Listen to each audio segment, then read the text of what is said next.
Yes. Yesterday I told you about Jesus being alone. Yeah. And I thought for sure that you would have given me my sons. Yes. But you said, nope, we're just not going to enforce the laws. Oh. Now, it probably would have been better if he didn't go off by himself to a mountain. Mhm, mhm. Seeing that he went up into a mountain, and when he was set, his disciples came unto him. And now there's these blessedness, pure in heart, peacemakers. They that are persecuted, yes, reviles me, yeah. Rejoice, you are the salt of the earth. Oh, but if the salt have lost his savor, wherewith shall it be salted? Now, in Matthew chapter 5, yes, think not that I am come to destroy the law or the prophets. Yes, I am not come to destroy, but fulfill. Now, this law in the Old Testament, yes, Jesus said he was the fulfillment of the Old Testament Jewish law. Yes. And these prophets that kept prophesying about a Messiah and how he'd be somewhat different than the rest of them.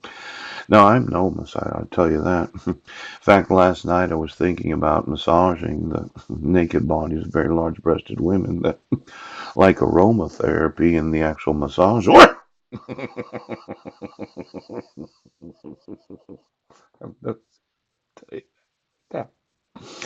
For I say unto you, verse 20, yes, that except my righteousness shall exceed the righteousness of the scribes and Pharisees, I shall in no case enter into the kingdom of heaven. Yes. Now, this is a difficult concept for those in law enforcement that I have to have a righteousness that exceeds, yes, the actual righteousness of the scribes and Pharisees during that time. Yes. Now, I've never really studied what a scribe or Pharisee was. From what I can gather from reading the Bible, they were those that continuously tested Jesus about his actual identity. But let's say I got all righteous today. I mean, you really, really upset me, and you said, well, we don't care what he says because we are not going to let him use the court system of the United States of America. Now, in verse 21, you have heard, yes, that it was said by them of old time. Yeah, this was 2,000 years ago. How long ago was he talking about when it said old time? Approximately 2,000 years before that. Thou shalt not kill. Oh, that's Old Testament, Ten Commandments. And whosoever shall kill shall be in danger of the judgment. Now, let's say you're a judge. You're in any district court or superior court of any county of the United States. And yesterday I told you about the fools. Yeah, those that are police officers and sheriffs that work with these different types of protection orders and dissolutions of marriage. And then you're sitting there thinking, well, I issue these things all the time myself. Do you? Now, of course, you're not a fool. You're a district court judge. You're a superior court judge. And your thought is, well, actually, I've never issued one of these where the individual wasn't given any notice or opportunity to be heard. Yeah. Why don't you give me the 43,800 today?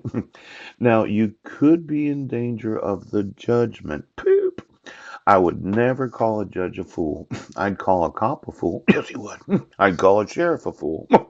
See, it's not difficult to become either one of them. You just have to go to some sort of place of training. But oftentimes, a judge or justice, yes, or county commissioner has to have a law degree to be able to be a judge. Now, you would think that if you graduated from an ABA recognized law school, yes, you did, you joined a bar.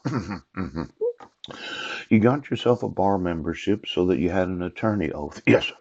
Then you ran for election as a judge. Yes, you did. You had an oath of office to be a judge. Woo!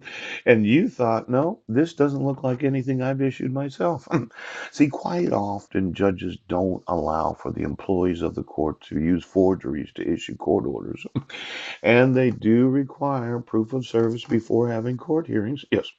Now, for every judge in the United States that's ever been a district court judge, a court commissioner, or a superior court judge that said, well, we do not require proof of service before or after issuing dissolutions of marriage, so that the respondent didn't get a copy of it and doesn't know the actual conditions of it, I could probably violate the restraining provisions of the dissolution of marriage if they had it in it. And when I don't get a copy of it, you just keep issuing protection orders. There's a good possibility that I could commit a crime without having knowledge of why I'm being convicted of a crime. Now, these dissolutions of marriage, I know I can't. Well, if you don't serve me there, Judge, okay, and you graduated from an ABA recognized school, okay, there's a possibility that my righteousness will exceed